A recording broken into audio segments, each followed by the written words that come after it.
400 kilometres bike మీద long జర్నీకి first time మేము వెళ్ళాము.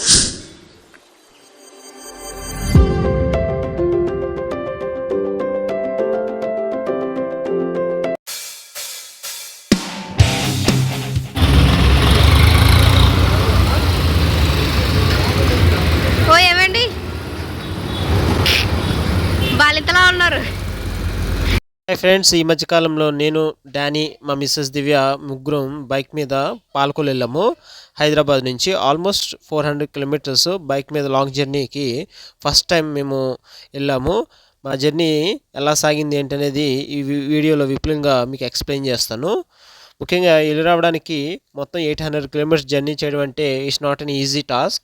బట్ ఈ జర్నీని మేము చాలా బాగా ఎంజాయ్ చేసాము. అది ఏ విధంగా ఎంజాయ్ చేసాము అనేది ఈ వీడియోలో మీకు క్లియర్ కట్గా ఎక్స్ప్లెయిన్ చేస్తాను. చూసి ఈ వీడియోని లైక్ చేయండి, షేర్ చేయడం మర్చిపోవద్దు, సబ్స్క్రైబ్ కూడా చేసుకోండి.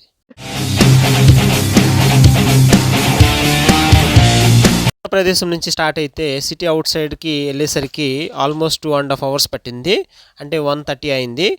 ఈలోగా మనకు తెలిసిందే కదా, ట్రాఫిక్లో జర్నీ అంటే కొంచెం టైర్డ్ అయిపోతాం కదా.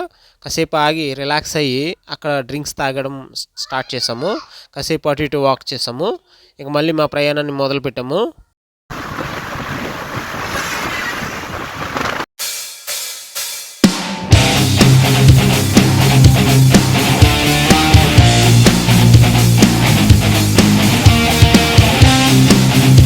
మనలో చాలామంది సాధారణంగా బైక్స్ మీద అయితే వెళ్ళరు, ట్రైన్స్లో కానీ బస్సుల్లో కానీ వెళ్తుంటారు. ఇలా మేము బండి పైన వెళ్ళడం వల్ల, అది కూడా మేము డే టైం జర్నీ చేసాం కాబట్టి మాకు లొకేషన్స్ అనేవి చాలా క్లియర్గా మేము ఎంజాయ్ చేసాము. మనకి బస్సులో కానీ ట్రైన్లో కానీ నైట్లో చేస్తాం కాబట్టి జర్నీ, మనకి చీకట్లో ఏం లొకేషన్స్ అనేవి కనిపించమాట. మనం అంత ఎంజాయ్ చేయలేము. నైట్ కాబట్టి మనం పడుకుంటాం కూడా. అదే డే టైంలో మనం జర్నీ చేస్తుంటే ఇలాగా మనకి లొకేషన్స్ అనేవి మనం క్లియర్గా నేచర్ని మనం ఎంజాయ్ చేయొచ్చు. అలానే మేము కంటిన్యూస్గా అయితే జర్నీ చేయలేదు బైక్ పైన, అంటే చేయలేము కాబట్టి మేము ఎవ్రీ 60 కిలోమీటర్స్కి ఒక బ్రేక్ అనేది తీసుకున్నాము.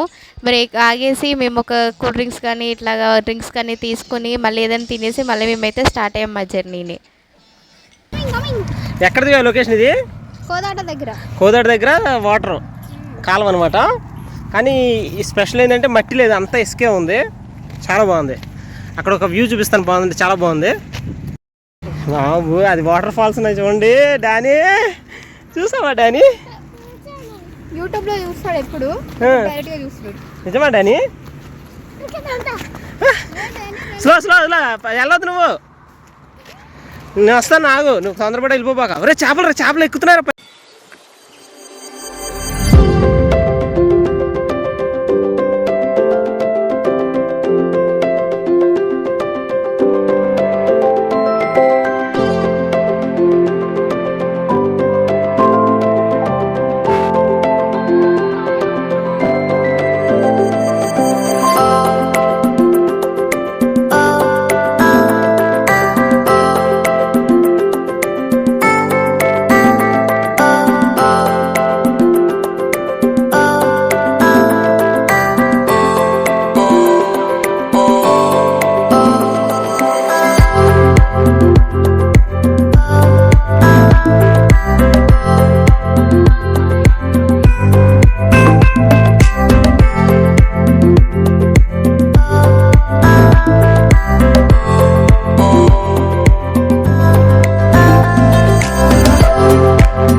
గట్టెక్కి వెళ్దామే.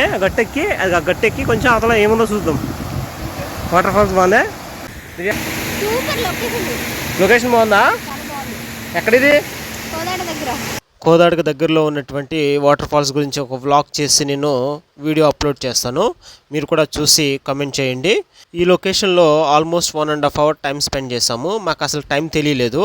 ఆ టైం చూసుకుంటే మధ్యాహ్నం 3:30 అయింది. తిరిగి మా ప్రయాణాన్ని స్టార్ట్ చేసాము. ఇక విజయవాడ కోదాడ నుంచి 100 kilometers డిస్టెన్స్ ఉంది. మేము ఆల్మోస్ట్ 1.5 hourలో రీచ్ అయిపోతామని అనుకున్నాము. ఈ మధ్యలో లంచ్ ఫినిష్ చేసుకుని కాసేపు బ్రేక్ తీసుకుని విజయవాడ ఎంటర్ అయ్యేసరికి ఈవినింగ్ 6 o'clock అయింది. చూడండి, రానే వచ్చేసింది విజయవాడ. ఎంత అందంగా ఉందో. ఈ కెనాల్స్ అనేవి విజయవాడకి చాలా అందమైన లుక్ని తీసుకొచ్చాయి. వ్యూ అనేది చాలా అంటే చాలా అందంగా ఉంది. ఫుల్ వాటర్ ఉంది ఎక్కడికక్కడ. ఫ్లైఓవర్ మీద నుంచి వెళ్తుంటే చుట్టూ కొండలు, ఆ కొండల మధ్యలో వాటర్ ఫ్లో అవుతూ ఉంటే ఆ అందాన్ని వివరించడం నా వల్ల కావట్లేదు. విజయవాడ సిటీ చాలా అట్రాక్టివ్గా ఉంది వేరే సిటీస్తో పోలిస్తే. దానికి కారణం ఈ సరస్సులు, ఈ నదులు, ఈ కొండలు. అండ్ ఈ మధ్య కాలంలో డెవలప్మెంట్ అనేది చాలా అంటే చాలా ప్రోగ్రెసివ్గా కనిపించింది నాకు. నా చిన్నప్పుడున్న విజయవాడ ఇప్పుడున్న విజయవాడకి చాలా అంటే చాలా డిఫరెన్స్ వచ్చింది. ఇక మీకు తెలిసిందే కదా, సిటీలోకి ఎంటర్ అయ్యామంటే మళ్ళీ సిటీ అవుట్స్కట్స్కి వచ్చేసరికి ఎంత టైం అవుతుందో. ఆల్మోస్ట్ 2 hours పట్టింది మాకు సిటీ అవుట్స్కట్స్ వచ్చేసరికి.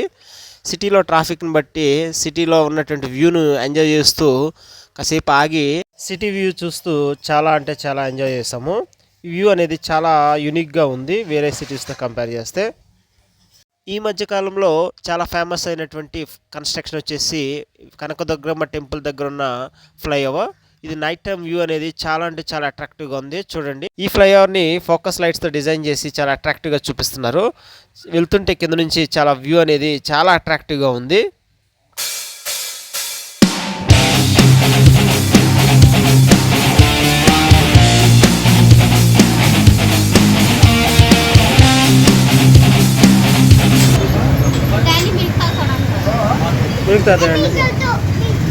టీ తాగుతావా? టీ తాగుతావా? టీ తాగుతారా? అవును, షాపింగ్ స్ట్రీట్ ఇది. ఏ షాప్కి వెళ్ళాలి అర్థం కావట్లే. జిగల్ జిగల్ అంటారు. ఏమండి జిగల్ జిగల్ అన్నది ఊరికే కాదు అమ్మా. ఇదేంటి గోలీ సిల్క్స్ అంట. ఏమైందిరా?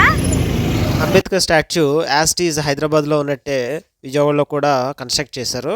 చూడడానికి చాలా అట్రాక్టివ్గా ఉంది. మంచి టూరిస్ట్ స్పాట్గా ఇది నైట్ టైము చూడడానికి చాలా బాగుంది. మేము వెళ్దాం అనుకున్నాం కానీ టైంలోకి వెళ్ళకపోయాము. ముఖ్యంగా నాకు విజయవాడలో నచ్చింది ఏంటంటే సిటీ మొత్తం ఫుల్ లైట్స్తో మోర్ అట్రాక్టివ్గా అనిపించింది. నాకు చాలా అంటే చాలా బాగుంది. నైట్ 8:30 అయింది. మేము పామర్ దగ్గర రైల్వే ట్రాక్ దగ్గర చేసి ట్రైన్ చూపించాము. గేట్లు తీసేసిన తర్వాత గుడివాడ బస్ స్టాప్లో కాసేపు టైం స్పెండ్ చేసి అక్కడ టీ తాగి ఇంకా ఎగ్జాక్ట్గా 9:30 కల్లా మా బంధువులకి వెళ్ళి స్టే చేస్తాం. ఆ రోజు నెక్స్ట్ డే పాల్గొని స్టార్ట్ చేసాం.